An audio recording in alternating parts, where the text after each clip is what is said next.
Anko,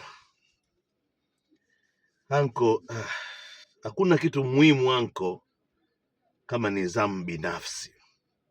Self discipline ni kitu muhimu sana.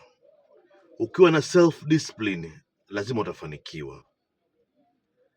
Ukiwa na self discipline definitely kwamba there's no need, hakuna umuhimu wa mtu kukusimamia kwenye kitu unachokifanya, kwa sababu una self discipline.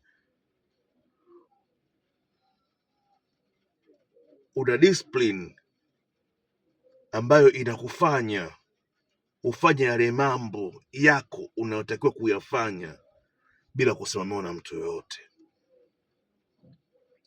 Kama umeweka malengo yako ya siku, ukawa una self discipline, una nidhamu binafsi, basi nidhamu binafsi ni tosha kukusimamia wewe ili uweze kufanikisha yale mambo.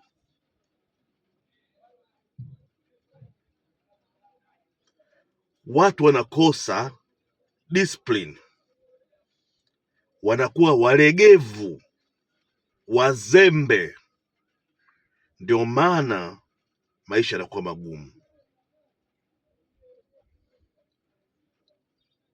Always, muda wote unasema mimi hichi kitu nitakianza kesho,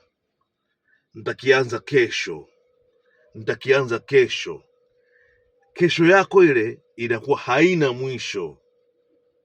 Kila siku kesho. Ule ni uzembe, ni ulegevu. Unatakiwa ufanye kile kitu immediately. Uwe na self discipline, kwamba uwe na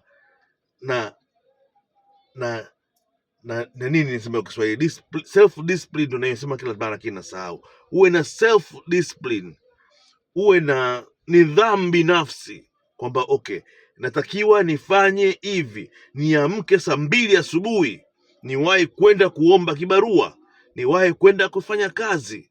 Lakini kutokana na hauna nidhamu binafsi, unashindwa kuamka asubuhi kwenda kufanya kazi. Ivan the Don, keep watching my videos, share na wengine, usiwe mchoyo, vitakusaidia sana. Asante, kazi njema.